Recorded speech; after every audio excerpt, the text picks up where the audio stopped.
During the talk today, you told that Estonia would pledge to do everything what Estonia can for Ukraine. What do you mean by that?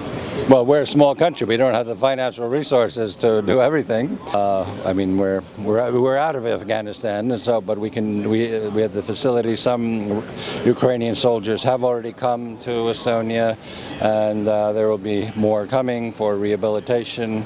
You know, people have lost limbs and so forth.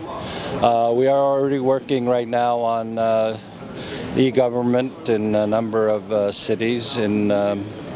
That just started in May, or May, I guess, which is certainly one of the key things for transparency. I mean, the reason why we're where we are on the Transparency International list comes in. So what kind of the things of reforms coming from the Estonian experience could be done and would be priority here, mentioning the countries still in war? Well, as I said, I think it's very difficult to do too much when you're in war.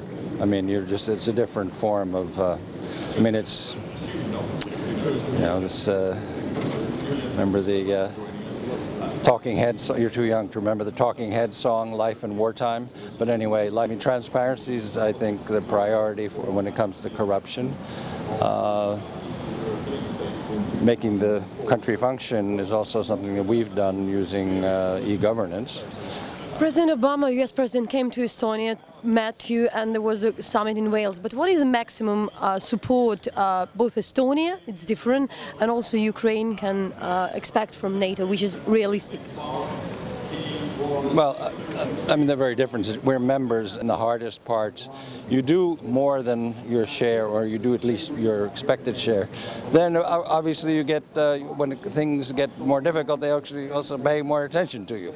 So I mean, what we're getting, we got out of something that's very good for us. Now, as far as Ukraine, I think Ukraine got about as much as it could get as a non-member or non-ally.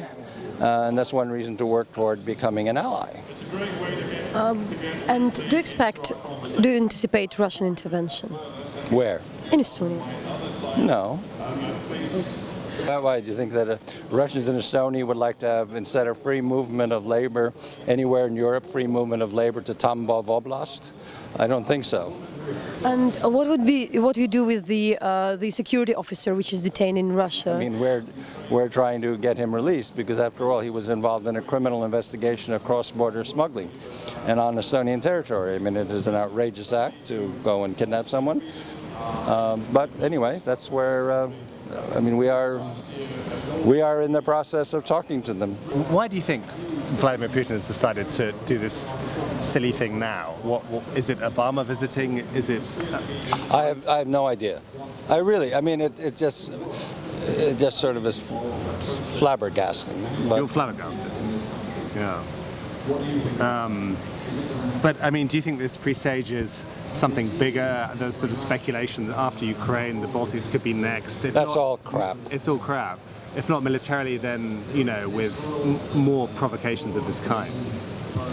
Well, we would certainly hope not. Do you think the security guarantees for NATO are real if put to the test? Absolutely, because the point is that if they were not, then the entire alliance would collapse. Because if there's any doubt in the validity of in the validity of Article 5, it will collapse. You don't think that Vladimir Putin might be tempted to kind of test that in the coming months and years? I think it would be a very foolish thing to do. Well, what actually that was, it's Europe's responsibility to look after the security of Europe, now that all of the agreements have collapsed. Yeah, so how do we do that? Well, I would say we have to start talking about it, because right now what we talk about in Europe is what we must do right now to stop Russian actions in Ukraine. Yeah. But the larger issue of security, with the disappearance and the nullification of the Helsinki Final Act, among other things, we have a big task in front of us. Right, but at this stage, the building blocks can be put in place for that immediately. I mean, are there things that we need to be doing now to create a sort of temporary architecture to to fill that void? Well, I think that we don't have any consensus on that yet. I mean, if you look at the sanctions discussions, that really not all countries are willing to proceed. I think there is agreement within NATO that we need to really make sure that all of NATO is defended. That's quite clear. But the larger issue of what is the security architecture of Europe, for those countries that are not in NATO, what is the security architecture for really what is called today the OSCE space, is an issue that must be discussed. And do you think history will look back on this year as a turning point for Europe? Or? Well, I called it the annus horribilis, which was Lady Thatcher's statement about her period. But I mean, since say '89 was the annus mirabilis, then this is the annus horribilis.